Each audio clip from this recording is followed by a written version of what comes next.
নমস্কার বন্ধুরা, Bengali easy food 2.0তে সবাইকে স্বাগত জানিয়ে আমি মুনি। আজ যে রেসিপিটা শেয়ার করব সেটা হলো ক্রিসপি পোট্যাটো চিপস।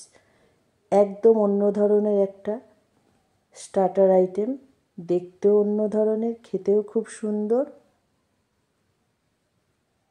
একটু টমেটো সস, চিলি সস দিয়ে খুব সুন্দর লাগে। ভিডিওটা সম্পূর্ণ দেখুন, ভালো লাগবে। এই যে আলু নিয়েছি, ধুয়ে নিয়েছি আলুটাকে, খোসাটা ছাড়িয়ে নিচ্ছি। খোসাটা ছাড়ানো আমার হয়ে গেছে। এরপরে আমি এই আলুটাকে 3টে টুকরো করে নেব লম্বালম্বিভাবে। এই যে দেখুন,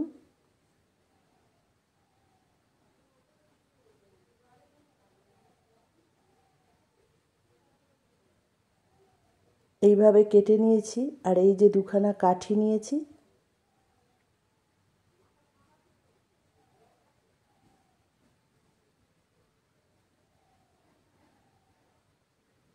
এরপরে যে সাইড থেকে দুদিকে একটু কেটে নেব,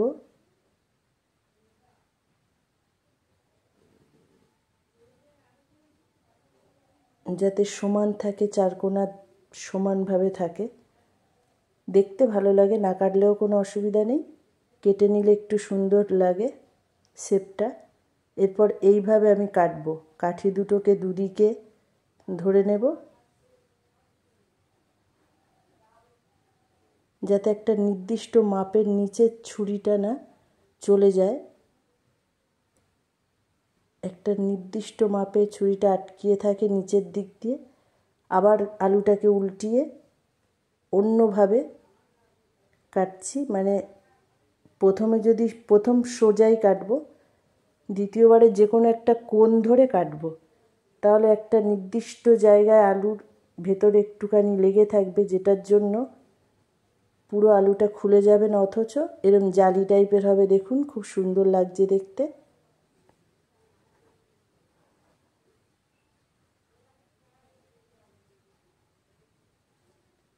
এইরকম জালি টাইপের হবে। আর একটাও কেটে দেখাচ্ছি।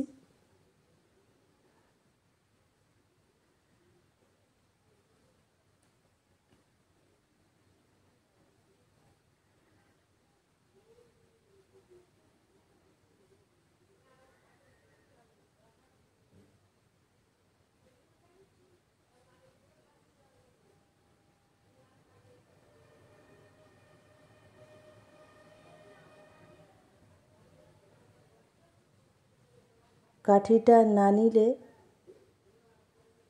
মানে ছুরিটা যদি নিচে হয়তো মানে একটু বাদিয়ে বাদিয়ে কাটলেও একদম সমান হবে না, কিন্তু কাঠিটাকে দুদিকে চেপে ধরলাম মানে একটা নির্দিষ্ট সমান মাপেরই জায়গায় গিয়ে ছুরিটা আটকে যাবে। যেহেতু কাঠির গায়ে ছুরিটা লেগে যাবে, মাপটা সমান থাকবে। নাহলে আমি সব কিছুই বটিতে কাটি, কিন্তু এটা আমি ছুরিতেই কেটেছি।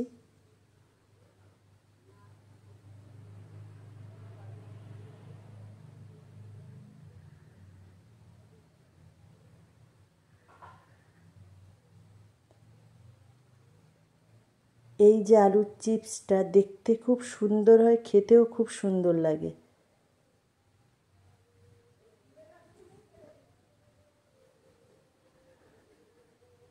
একটু অন্য ধরনের দেখতে হয়, খুব সুন্দর লাগে দেখতে।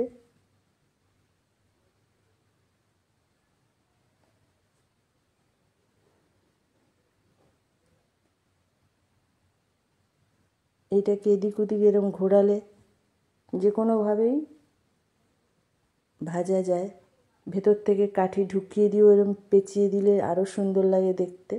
অনেকভাবে করা যায়, কিন্তু মেন হচ্ছে এই কাটাটা হওয়ার পরে যে কোনো কিছু শেপ দিতে পারেন, অসুবিধা নেই, কিন্তু কাটাটাকে ঠিক রাখতে হবে।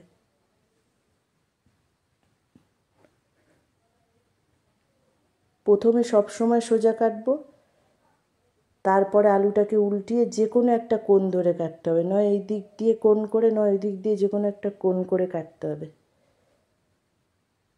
প্রথমে সবসময় সোজা কেটে নেব। যে কোনো একটা পিঠ সোজা, অন্য পিঠ কোণভাবে কাটবো।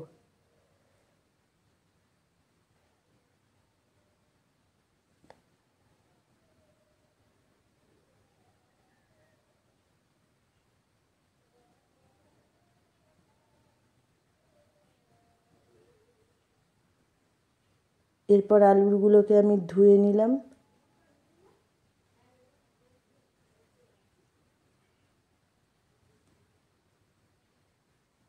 একটু নুন দিয়ে দিচ্ছি, একটু হলুদ দিয়ে দিচ্ছি, সামান্য একটু লঙ্কার গুঁড়ো ছড়িয়ে দিচ্ছি যাতে একটু ঝাল ঝাল হয়, আর একটু বেকিং সোডা, যেটা খাবার সোডা, একটু দিয়ে দিলাম। দিয়ে খুব ভালো করে আলুটাকে মাখিয়ে নেব। এপিট ওপিট সব পিঠই ঘষে ঘষে মাখিয়ে নেব আলুটার গায়ে।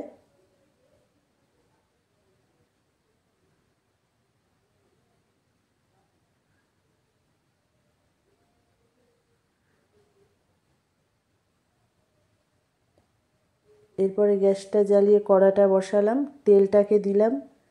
তেলটাকে খুব ভালো করে গরম করে এই যে দিচ্ছি আলুগুলোকে।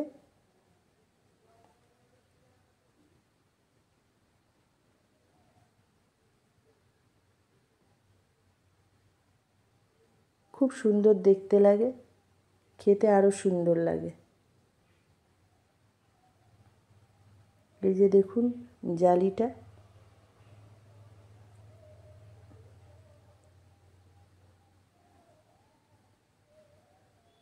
প্রত্যেক কটাকে আমি তুলে নিচ্ছি, আবারও দিচ্ছি।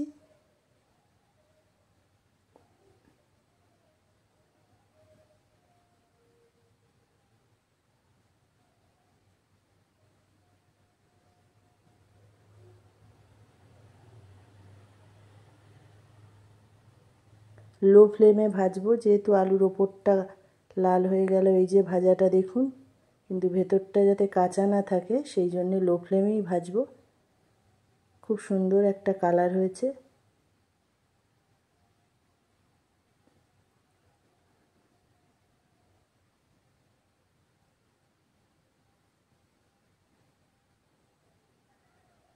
আমি তুলে নিচ্ছি। খুব মুচমুচে হয়েছে, সেটা দেখানোর জন্য আমি একটা ভেঙে দেখিয়ে দেব। এই যে দেখুন, এই যে খুব মুচমুচে হয়েছে। তার ভাজাটা আমার হয়ে গেছে। ভিডিওটা ভালো লাগলে একটা সাবস্ক্রাইব করে পাশের বেল আইকনটি প্রেস করে অল করে রাখবেন নেক্সট ভিডিও সবার আগে দেখার জন্য। ফেসবুক থেকে দেখলে অবশ্যই পেজটিকে ফলো করে রাখবেন। ভিডিও ভালো লাগলে লাইক শেয়ার করবেন। ভিডিও সম্পর্কে কিছু জানার থাকলে অবশ্যই কমেন্ট বক্সে জানাবেন। ভালো থাকবেন, সুস্থ থাকবেন। Thank you.